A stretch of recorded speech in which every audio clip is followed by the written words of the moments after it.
Hello everyone, welcome to lead scred. I hope you are feeling great. बहुत अच्छे से अपना प्रिपरेशन कर रहे हो, पॉजिटिव फील कर रहे हो अपनी प्रिपरेशंस को लेकर and are in good health. अभी कुछ कॉमन क्वेश्चंस हैं जो उनके बारे में मैं बात करूंगा इस वीडियो में। सबसे ज़्यादा इंपॉर्टेंट क्वेश्चन है जो बहुत सारे स्टूडेंट्स आजकल पूछ रहे हैं कि LRDI में क्या रिविजन करूँ लास्ट डेज में, क्या कौन से टॉपिक्स में ऐसे हैं जो मैं कर लूँ तो मेरा 80% क्रॉस हो जाए या 85% क्रॉस हो जाए या 90 क्रॉस हो जाए। इस तरह के बहुत कॉमन क्वेश्चन जो है वो काफ़ी सारे लोग पूछ रहे हैं। तो देखो, अगर LRD रिवीजन का बात करें तो एक सेट थ्योरी ही एक ऐसा टॉपिक है जिसको आपको दोबारा से गो थ्रू करने का जरूरत है। Otherwise if you talk about other topics in DILR section, तो यार DILR सेक्शन ऐसे वर्क ही नहीं करता। अब क्वांट्स में कॉन्सेप्ट्स हैं, आपको वो रिकॉल करने पड़ेंगे, रिवाइज करने पड़ेंगे सो दैट आपको वो याद रहे एंड वो आप क्वेश्चन एग्जाम में जाकर सॉल्विंग कर लो। But if you talk about DILR, कुछ ना कुछ नया ही आएगा, सेम टू सेम नहीं आएगा। तो लॉजिकल सेंस जो आपने over the period of time solving कर करके डेवलप किया है वो आपको हेल्प करेगा। अगर आप करना चाहते हो, जो एक चीज है जो आपके लिए इंपॉर्टेंट रहेगी, आपको जो करना चाहिए, करंट ईयर के जो मॉक्स है, कोई भी टेस्ट सीरीज है जिसको भी आप फॉलो कर रहे हो, उनके मॉक्स को ओपन करना। पुराने शायद आपने सॉल्विंग ऑलरेडी वो पूरा कर लिए होंगे या शायद आपने सोल्यूशन देखकर सॉल्विंग किया होगा, बट आपने सॉल्विंग कर रखा है। तो उन पजल्स को ओपन किया, देखा कि यार इसको मैं कैसे कैसे सॉल्विंग जो वो कर सकता हूँ। कुछ पजल्स को मेंटली सॉल्व करने का ट्राई किया कि एक हद तक मैं मेंटली कहाँ तक पहुंचा सकता हूँ। क्वेश्चंस का स्टेटमेंट रीड करना, एक्टिवली मतलब रीड करके सॉल्विंग करने का ट्राई करना, और कैट के जो पास्ट ईयर पजल्स हैं वो कंप्लीट करना। अपार्ट फ्रॉम दैट, जो मेरा DILR का रिवीजन वीडियो है 4.5 आवर्स का, वो जरूर कंप्लीट कर लेना। अब वो टाइम आ चुका है कि आपका वो वीडियो जो है वो शुरू हो जाए। 4.5 घंटे का वीडियो है, आपको उसको कंप्लीट करने में 8 से 10 घंटा जाएगा मिनिमम, क्योंकि आप वीडियो को पॉज करके सॉल्विंग करोगे, उसके बाद आप आगे बढ़ोगे।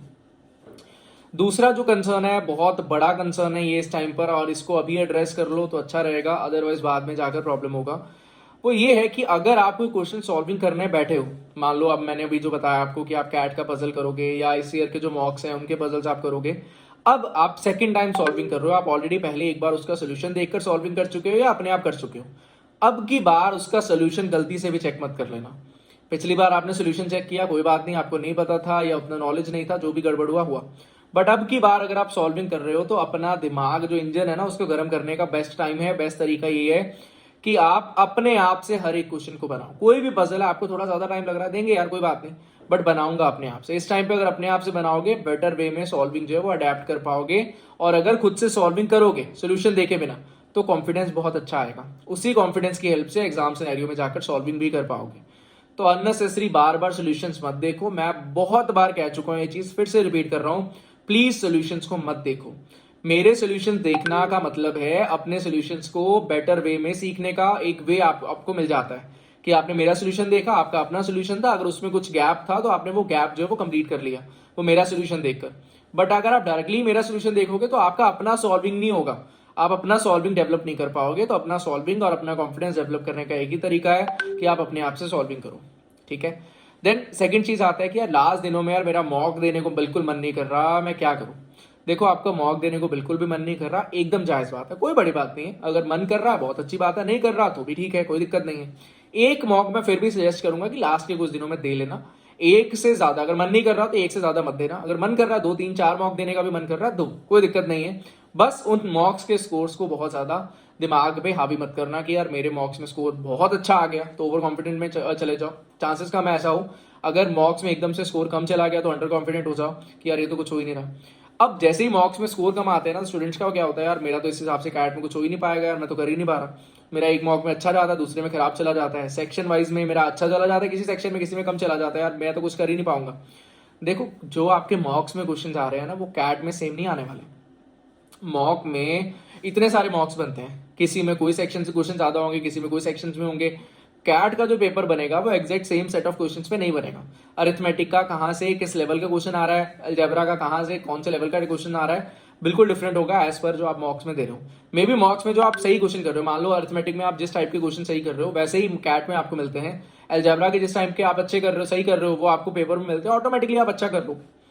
पेपर को पहले से एक्सपेक्ट मत करो कि बहुत ज्यादा डिफिकल्ट या बहुत ज्यादा अच्छा, बहुत ज्यादा इजी बनेगा।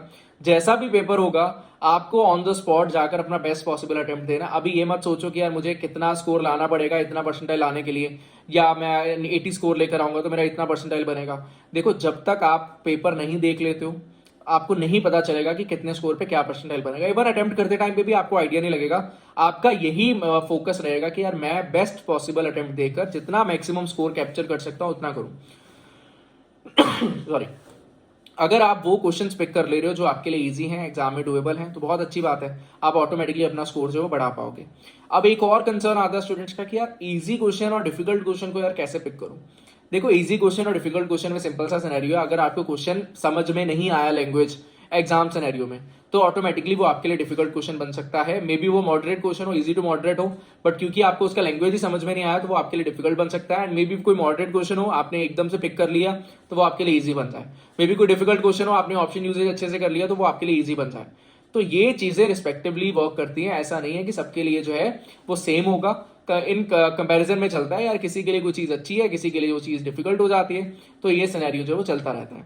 तो अननेसेसरी एज सिनेरियो पे मत चलो, आपको अपना बेस्ट पॉसिबल अटेम्प्ट देना है, आपका इसी के ऊपर फोकस होना चाहिए कि यार जो भी जैसा भी पेपर बनेगा मेरे एंड से मैं अपना बेस्ट पॉसिबल अटेम्प्ट दूंगा। लास्ट के दिनों को एंग्जाइटी में या और चीजों में बर्बाद मत करो। मैं बार बार ये चीज को कह रहा हूँ, अपनी हेल्थ का ध्यान रखो, इस टाइम पे हेल्दी रहना बहुत जरूरी है। अननेसेसरी एंग्जाइटी के अंदर जो है वो मत जाना। नॉर्मल अपना रिवीजन करो, एनालिसिस करो, हैप्पी फील करो कि यार ठीक है यार मैं अच्छे से प्रिपरेशन किया हूँ। बहुत ज्यादा नए टॉपिक्स के अंदर जाने का कोई फायदा नहीं है। छोटा पार्ट्स का अगर आपको कुछ है कि मान लो ज्योमेट्री में सर्कल्स है, इंपॉर्टेंट है यार, एक क्वेश्चन तो बनना ही बनना है, बन जाता है हर ईयर, तो आप सर्कल्स के अंदर आप उतना अच्छा नहीं हो, आपको सर्कल्स के अंदर थोड़ा टाइम दे दिया। अलजेब्रा में आपको एपीजीपी में प्रॉब्लम आ रहा है तो आपने उस पर टाइम दे दिया, क्वाड्रेटिक में टाइम दे दिया, लॉग्स में टाइम दे दिया, जो छोटे छोटे टॉपिक्स हैं जो प्रॉब्लम है उनमें टाइम दे दो। मेन जो सबसे ज्यादा वेटेज है वो अरिथमेटिक एंड अलजेब्रा का है, उनके ऊपर क्वेश्चंस आने के बहुत हाई पॉसिबिलिटी। ऐसा नहीं है कि इन्हीं से ही आएंगे, बट जो कैट का ट्रेंड रहा है, जो IIM लखनऊ का ट्रेंड रहा है, अरिथमेटिक अलजेब्रा ओरिएंटेड पेपर बनने के हाई चांसेस हैं। तो उनके ऊपर फोकस रहना चाहिए कि आप उनको अच्छे से करके जाओ, रिवाइज करो एंड टाइम में, आपको चीजें भूले नहीं। बाकी ज्योमेट्री, नंबर सिस्टम और पीएनसी प्रोबेबिलिटी से भी क्वेश्चन आने हैं, तो आपको आते होने चाहिए। अगर आते होंगे तो ऑटोमेटिकली आप एग्जाम सिनेरियो में कर लोगे। अब इतना मेरे कहने के बाद में भी स्टूडेंट्स के माइंड में आता है यार कुछ तो बता बंदे, कुछ तो बता दे, डीआई में क्या किया जाए, एलआर में क्या किया जाए, जो आने ही आना है। देखो, डीआई का, कैट का जो हिस्ट्री है और IIM लखनऊ की हिस्ट्री के हिसाब से बात करें, नंबर्स ओरिएंटेड सेट्स जो है वो आने हैं। Chart oriented, number oriented sets के आने का बहुत हाई चांसेस है। तो चार्ट्स आपको, अगर मॉक्स आप ओपन करो, जो भी चार्ट्स के क्वेश्चन देखे उनको अपने आप से सॉल्विंग कर लो एक बार, सो दैट आप कॉन्फिडेंट फील करो कि यार चार्ट्स ओरिएंटेड मैंने प्रैक्टिस करा है, एग्जाम में जाकर वो रेप्लिकेट होने के चांसेस बन जाएंगे। देखो, ऐसा नहीं है कि इस टाइम पे सॉल्विंग करके आप एग्जाम में वही सेम चीज आ जाएगा, आप कर लोगे। इस टाइम पे जो चीज सॉल्विंग कर रहे हो आप उससे कॉन्फिडेंस गेन करोगे और वो पॉजिटिव आपको वाइब्स देगा और वही आप एग्जाम सिनेरियो में जाकर एप्लीकेट कर पाओगे। अदरवाइज अगर आप चीजों में सोच में डूबे रहोगे और अपने फ्रेंड को कॉल करोगे कि भाई मेरा नहीं हो रहा, तेरा भी नहीं हो रहा, अच्छा चलो यार, चलो दोनों भाई गोलगप्पे की रेडी लगाएंगे, मोमोज बेचेंगे, यार ये फर्जी बात है, ये प्रैक्टिकलिटी से इनका कोई लेना देना नहीं है। आप रिलेट कर पाओगे एज अ स्टूडेंट। हम लोग अपना एंग्जाइटी को दूर करने के लिए ये रास्ता पकड़ लेते हैं, बट इसका अगर घर वालों ने ये बातें सुन ली तो भाई मार पड़ेगी। पैसा इन्वेस्ट किया उन्होंने, उनकी एक्सपेक्टेशंस है आपसे कि यार ये हमारे लिए नहीं, अपने लिए कुछ अच्छा करेगा, तो उन एक्सपेक्टेशंस पे हमें खरा उतरना है। तो उसके लिए हम इन दिनों को अच्छे से यूटिलाइज करें, ना कि बर्बाद करें। और सबसे ज्यादा इंपॉर्टेंट चीज है अपनी ट्रैवल अरेंजमेंट्स पहले से करके रखना, स्पेशली वो लोग जिनका मॉर्निंग और आफ्टरनून स्लॉट है। जिनका इवनिंग है उनको टाइम मिल जाता है, पहुंच जाते हैं उस दिन पे भी, बट जिनका मॉर्निंग और आफ्टरनून स्लॉट है, जगह पहले से, अगर दूर है तो भाई देख आओ। अगर आपके 50-60 किलोमीटर की रेंज में, जाकर एक बार देखाओ। अगर आप पहली बार जा रहे हो, अगर आपको बिल्कुल भी पता नहीं है कि वो जगह कहां पर एग्जिस्ट करती है, जाकर देखाओ। अगर दूर है तो एक दिन पहले पहुंचो, बेटर रहेगा। 200 किलोमीटर प्लस है, पहले एक दिन पहले चले जाओ। अगर मॉर्निंग और आफ्टरनून स्लॉट, उस दिन का रिस्क मत लेना, पहले से ट्रेवल अरेंजमेंट करके रखो।